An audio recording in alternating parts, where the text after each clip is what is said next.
जय हिंद दोस्तों, आपका स्वागत है हमारे चैनल साइंस ज्ञान हब में। आज की वीडियो में जो हमारा टॉपिक है ये है राइबोसोम्स, यानी आज की वीडियो में हम राइबोसोम्स के बारे में पढ़ने वाले हैं। तो चलिए देखते हैं राइबोसोम्स कोशिका में किस प्रकार अपनी भूमिका निभाते हैं। तो अगर हम बात करें राइबोसोम्स की खोज की, तो जॉर्ज पैलाडे ने 1953 में इलेक्ट्रॉन सूक्ष्मदर्शी के द्वारा की थी। इनके संरचना की बात करें तो ये दानेदार इनकी यानी राइबोसोम्स की संरचना जो होती है, ऐसे भी बताया गया कि एंडोप्लाज्मिक रेटिकुलम पे दाने चिपके होते हैं, जो क्या होते हैं, राइबोसोम्स होते हैं। ठीक है, तो जो इनकी संरचना कैसी हो, दानेदार गोलाकार होती है। ठीक है, संरचना होती है। इसमें आरएनए और प्रोटीन घने रूप से भरे होते हैं, यानी किससे बने होते हैं, आरएनए और प्रोटीन से भरे होते हैं। इनके ऊपर कोई मेम्ब्रेन नहीं होती है, मेम्ब्रेन लेस होते हैं या झिल्ली विहीन होते हैं।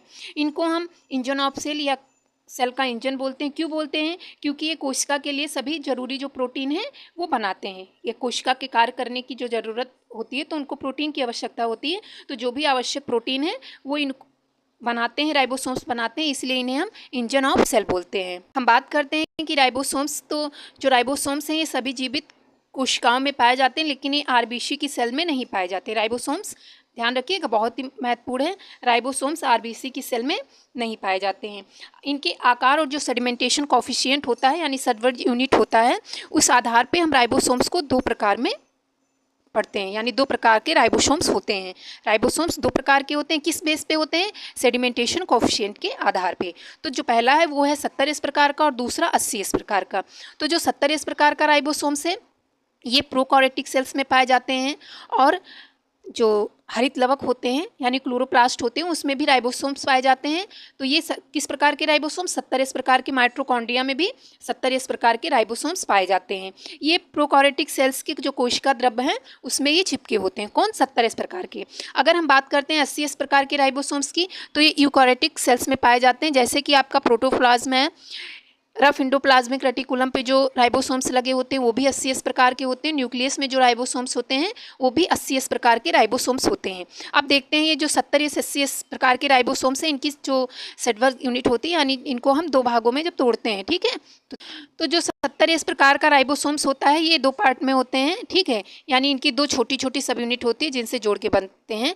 तो जो पहला है 70S प्रकार का, ये आपका 50S होता है और 30S होता है। कौन कौन सा होता है? 50S 30S। देखिए इसमें 10 प्लस हो रहा है, तो जब इनकी जो सब यूनिट जुड़ती है तो इसको जोड़ने के लिए भी मैग्नीशियम तत्व की आवश्यकता होती है। इस प्रकार जुड़ते हैं, तो जब दोनों जुड़ के बनाते हैं तो इसमें 10 यहीं पे माइनस हो जाता है। तो इस प्रकार इनकी संरचना बनाने में, ठीक है, तो उसी आधार पे हम इनको 50S और 30S यानी 50S और 30S पे करते हैं। अब हम बात करते हैं जो 50S प्रकार के राइबोसोम्स होते हैं, तो इनकी सब यूनिट क्या होती है, इसमें किस प्रकार से पाए जाते हैं। तो एक जो होता है ये 23S प्रकार के स्मॉल राइबोसोमल आरएनए पाए जाते हैं और 5 स्मॉल राइबोसोमल आरएनए पाए जाते हैं। दो होते हैं, कौन कौन से? देखिए ध्यान रखिएगा, 70S प्रकार के 50 में, यानी 70S प्रकार की दो सब यूनिट है, एक है 50 और दूसरी है 30। तो 50 वाले में एक 23 प्रकार का, ठीक है, स्मॉल राइबोसोमल आरएनए होता है और दूसरा 5। और इसमें प्रोटीन कितने होती है? 34 प्रकार। कितनी होती है? 34 प्रोटीन होती हैं। कितनी प्रोटीन होती है? 34। अब हम बात करते हैं जो 30S होता है, तो 30S में 16 यानी 16 स्मॉल राइबोसोमल आरएनए होते हैं और 21 प्रोटीन होती है। कितने?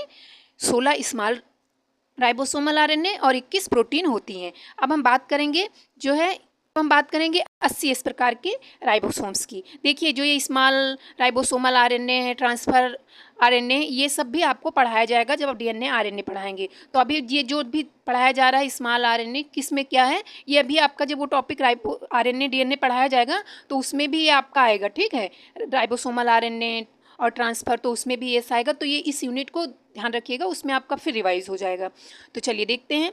तो जो 80S प्रकार का है इसकी भी दो सब यूनिट छोटी छोटी होती है। कौन कौन सी? एक होती है 60 और दूसरी होती है 40, यानी 60S और 40S। तो जो 60S होती है उसमें 28 प्रकार कितनी यूनिट है, ध्यान रखिएगा। पहला है 28 स्मॉल राइबोसोमल आरएनए, दूसरा है 5.8 स्मॉल राइबोसोमल आरएनए और तीसरा है 5 स्मॉल राइबोसोमल आरएनए। ठीक है, और उसके बाद 50 प्रोटीन होती है। कितनी प्रोटीन होती है? 50। अब हम बात करते हैं जो 40S होता है, तो 40S में क्या है? पहला क्या है? 8 स्मॉल आरएनए होता है और 33 प्रोटीन होती हैं। इसको हमने बता ही दिया है कि इसको क्या बोलते हैं? सेडिमेंटेशन कॉफिशिएंट या क्या बोलते हैं? सेडवर्ज यूनिट। इसी आधार पे हम इनको दो भागों में पढ़ते हैं। ठीक है, और इस का मतलब क्या होता है, सेडिमेंटेशन कोफिशिएंट होता है, या आपका सेडवर्ड्स यूनिट होता है।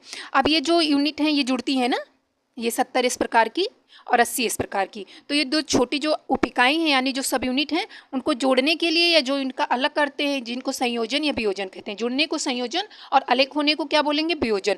तो इनके लिए क्या ज़रूरी होती है, ये आपका किस पे डिपेंड करता है, ये मैग्नीशियम की सांद्रता पर निर्भर करता है। ठीक है, इनके लिए मैग्नीशियम की आवश्यकता होती है और उनकी सांद्रता पर डिपेंड करता है कि ये जुड़ते हैं और अलग होते हैं। यानी इनका संयोजन वियोजन किस पे डिपेंड करता है, मैग्नीशियम की सांद्रता पर।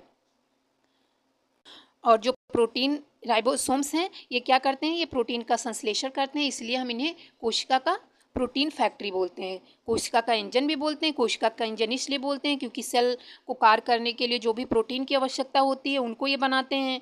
ठीक है, तो इनको हम सेल का इंजन बोलते हैं और ये प्रोटीन का संश्लेषण करते हैं, इसलिए हम इन्हें प्रोटीन फैक्ट्री भी बोलते हैं।